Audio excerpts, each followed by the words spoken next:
বিসমিল্লাহির রহমানির রহিম। সকল প্রশংসা আল্লাহ পাক রব্বুল ইজ্জতের, অতঃপর কোটি কোটি দরুদ ও সালাম অবতীর্ণ হোক মানবতার কান্ডারি সাইয়্যিদুনা রাসূলুল্লাহ সাল্লাল্লাহু তাআলা আলাইহি ওয়াসাল্লামের উপর, যাকে সৃষ্টি না করলে আল্লাহ পাক কোনো কিছু সৃষ্টি করতেন না। শ্রদ্ধেয় সুধীবর্গ, আসসালামু আলাইকুম ওয়া রাহমাতুল্লাহ। গিয়াসউদ্দিন তাহেরি সাহেবের একখানি গজল সোশ্যাল মিডিয়াকে প্রায় নড়িয়ে দিয়েছে। সোশ্যাল মিডিয়া পুরোটাই আলোড়িত হয়েছে।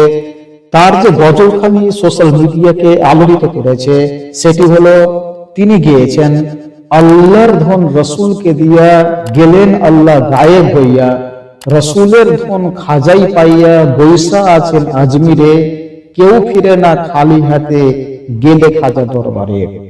আর এমনিতেও আমাদের মধ্যে এই গজল খুব চালু আছে, খুব জনপ্রিয় আছে, যে কেউ ফিরে না খালি হাতে খাজা বাবার দরবারে। এখন চতুর্দিকে একটি বিশেষ গোষ্ঠীর মধ্যে হই হই রই রই পড়ে গেছে যে গিয়াসউদ্দিন তাহেরি মুশরিক হয়ে গেছে, গিয়াসউদ্দিন তাহেরিকে আর মুসলিম বলা যাবে না, গিয়াসউদ্দিন তাহেরি কাফের হয়ে গেছে। তো এই বন্ধুদের কথাবার্তা শুনে হাসিও পাই এবং তার সঙ্গে সঙ্গে ইসলামিক থিওলজি সম্পর্কে তাদের জ্ঞান দেখে প্রচন্ড দুঃখ হয়।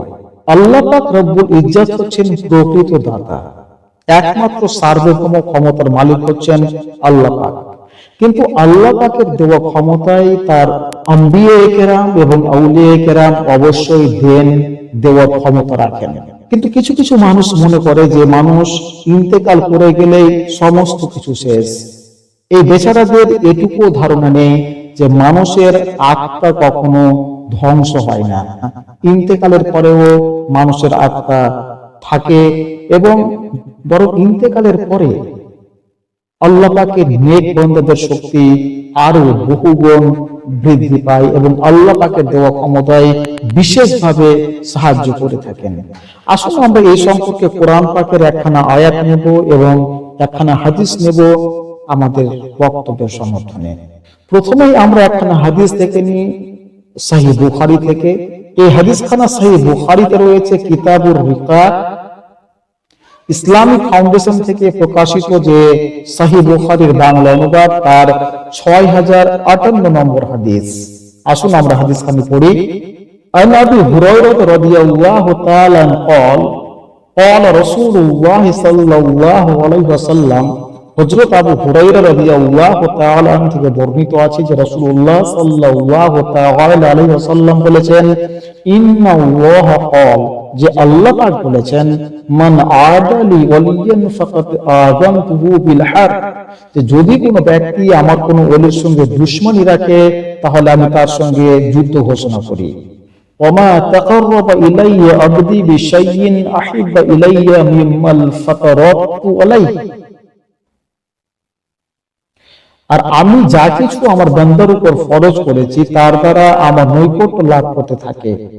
ওমা ইয়াজালু আবদি ইয়াতাকাররাবু ইলাইয়া বিন-নওয়াফিল হাত্তা উহিব্বা, আমার বান্দা সর্বদা নফল ইবাদত দ্বারা আমার নৈকট্য লাভ করতে থাকে। ফাইযা আহবাবতুহু কুনতু সামআহু আল্লাযী ইয়াসমাউ বিহি, এমনকি অবশেষে আমি তাকে আমার এমন প্রিয় পাত্র বানিয়ে নিই যে আমি তার কান হয়ে যাই, যা দিয়ে সে শোনে।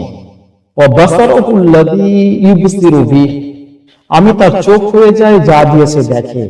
ওয়া ইয়াদাহু আল্লাতী ইয়াবতুশু বিহা, আর আমি তার হাত হয়ে যাই, যা দিয়ে সে ধরে। ওয়া রিজলাহু আল্লাতী ইয়ামশী বিহা, আর আমি তার পা হয়ে যাই, যার দ্বারা সে চলে। ওয়া ইন সাআলানী লা উতিয়ান্না, আর যখন সে আমার কাছে চায় তবে আমি তাকে নিশ্চয় দান করি। দেখুন সহিহ বুখারীর, যেটি সহিহ বুখারীর কিতাবুর রিকাকে রয়েছে এবং ইসলামিক ফাউন্ডেশন থেকে প্রকাশিত যে অনুবাদ, তাতে 6058 নম্বর হাদিস। এই অনুযায়ী আল্লাহ পাক তার প্রিয় ওলিদের হাত পা কান হয়ে যান। এটা কিন্তু আক্ষরিক অর্থে নয়। আমরা যদি সবকিছুকে আক্ষরিক অর্থে ধরি তাহলে শিরক ছাড়া আর কোনো কিছুই থাকবে না। এখন আমাদের যে সকল বন্ধুরা শিরক আর বিদআত ছাড়া কোনো কিছুই দেখতে পান না, তাহলে তারা এখানে কি আল্লাহ পাক রব্বুল ইজ্জতের উপর শিরকের ফতোয়া দিবেন? আল্লাহ পাক কি আক্ষরিক অর্থে তার প্রিয় বান্দাদের হাত হয়ে যান? নাউজুবিল্লাহ। আল্লাহ পাক কি আক্ষরিক অর্থে তার প্রিয় বান্দাদের কান হয়ে যান? নাউজুবিল্লাহ। আল্লাহ পাক কি আক্ষরিক অর্থে তার প্রিয় বান্দাদের পা হয়ে যান? নাউজুবিল্লাহ। না, এটার অর্থ হচ্ছে যে এই বান্দাগণ আল্লাহ পাকের সম্পূর্ণ হয়ে যায় এবং তারা আল্লাহ পাকের নিকট যা দোয়া করে আল্লাহ পাক তা মঞ্জুর করেন। এই হচ্ছে ব্যাখ্যা।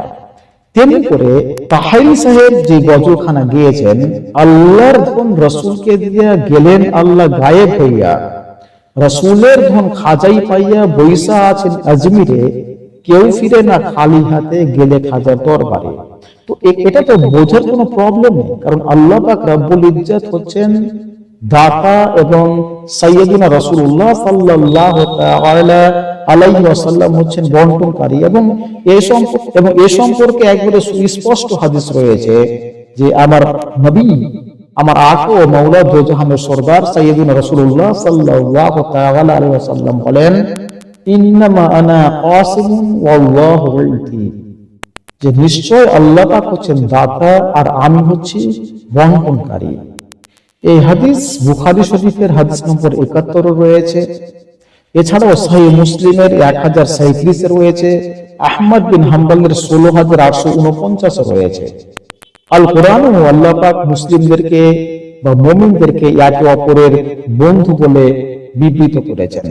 আমরা যদি সূরা নম্বর ৫ আয়াত নম্বর ৫৫ দেখি, ইন্নামা ওয়ালিয়ুকুমুল্লাহু ওয়া রাসূলুহু ওয়াল্লাযীনা আমানুল্লাযীনা ইউকিমুনাস সালাতা ওয়া ইউতুনাজ যাকাতা ওয়া হুম রাকিউন। আল্লাহ পাক বলছেন যে তোমাদের বন্ধু, অর্থাৎ আল্লাহ পাক বলছেন যে তোমাদের ওলি বা তোমাদের বন্ধু তো হচ্ছেন আল্লাহ, তার রাসূল এবং মুমিন বৃন্দ যারা নামাজ কায়েম করে, যাকাত দেয় রুকুরত অবস্থায়। ফলে আমরা কোরআন পাকের আয়াত এবং হাদিস পাক থেকে পরিষ্কার বুঝতে পারলাম যে আল্লাহ পাক হচ্ছেন একমাত্র সার্বভৌম সাহায্যকারী, একমাত্র সার্বভৌম শক্তি। কিন্তু তার দেওয়া ক্ষমতায় সাইয়্যিদুনা রাসূলুল্লাহ সাল্লাল্লাহু তাআলা আলাইহি ওয়াসাল্লাম এবং অন্যান্য আম্বিয়া কিরামগণ বিতরণ করেন। তাদের ওসিলায় আল্লাহ পাকের আউলিয়াগণ মানুষকে সাহায্য করেন। ফলে এতে না তো শিরকের কোনো ব্যাপার আছে, আর না তো বিদআতের কোনো ব্যাপার আছে, না তো হারামের কোনো ব্যাপার আছে।